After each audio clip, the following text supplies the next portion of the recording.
வராகித்தாயின் சக்தி வாய்ந்த சத்திய வாக்கை தருவதற்காக உன் வாசல் வந்திருக்கிறேன். என் அன்பு குழந்தையே, உனது வாழ்க்கையை நடத்த போதுமான ஒரு வேலை கிடைக்கப் போகிறது. 7 நாட்களுக்குள் உன் வாழ்வில் உனக்கு ஆதாயம் ஏற்பட போகிறது. அப்போது உன் அன்னை வராகித்தாய் நான் உன்னோடு இருப்பதை நீ நிச்சயம் உணர்ந்து கொள்வாய். வாழ்க்கையில் நிம்மதி, வெற்றி, சந்தோஷம் என எல்லாம் உனக்கு இனிமேல் தென்றலாய் உன்னை சிலிர்க்க வைக்கப் போகிறது.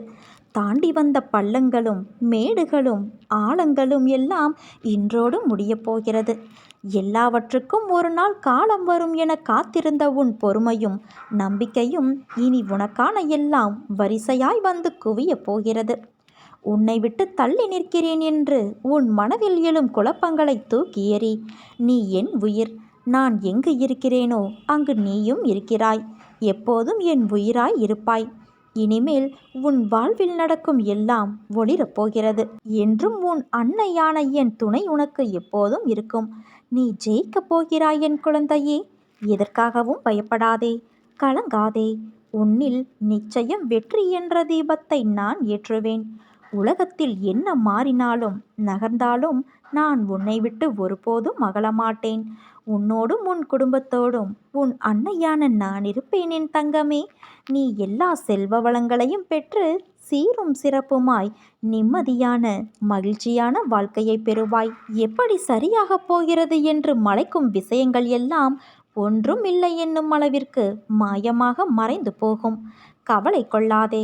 இந்நிலை கூடிய விரைவில் மாறும். எப்படி வேண்டுமானாலும் வாழலாம் என்பது வாழ்க்கை இல்லை. இப்படித்தான் வாழ வேண்டும் என்று வாழ்வதற்கு பெயர்தான் வாழ்க்கை. வாழ்வில் நீ வெற்றி பெற வேண்டுமானால் பயனில்லாதவற்றை பேசி பொழுதை வீணாக்காதே. பயனுள்ளதை பேசு அல்லது மௌனமாக இருக்க பழகு. வாழ்வில் எவ்வளவு முன்னேற நினைக்கிறோமோ அந்த அளவிற்கு பலரின் அர்த்தமற்ற பேச்சுக்களை நீ சகித்து கொள்ளத்தான் வேண்டும். வாழ்க்கையில் நீ மகிழ்ச்சியாக இருக்க என்ன செய்ய வேண்டும் என்று யோசிக்க வேண்டுமே தவிர அடுத்தவர்கள் என்ன செய்கிறார்கள் என்று பார்க்கக்கூடாது. என் வார்த்தைகள் மீது நம்பிக்கை வை. உனக்கான இலக்கை நோக்கி நீ போய்கொண்டே இரு. உனக்கு துணையாக உன் அன்னையான நான் எப்போதும் இருப்பேன். துன்பத்தை கண்டு நீ எவ்வளவு தூரம்தான் ஓடுவாய்? ஒரு நாள் அது உன் கழுத்தை நெரிக்கும் போது திணறுவாய். அதற்கு முதலிலேயே நீ அதை எதிர்த்து நின்று போராடு. விடாமுயற்சியோடும் கடின உழைப்போடும் போராடு. நான் உன் அன்னையான நான் உன் பக்கத்திலேயே உனக்கு உறுதுணையாக இருந்து உன் வெற்றிக்கு வழிவகுப்பேன். நீ எதையும் மனம் விட்டு பேச மாட்டேன் என்கிறாய்.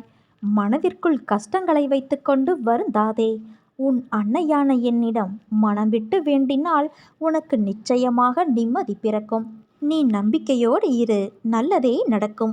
உன் அன்னை வராகித்தாய் நான் இருக்கும்போது பயம் ஏன் உனக்கு?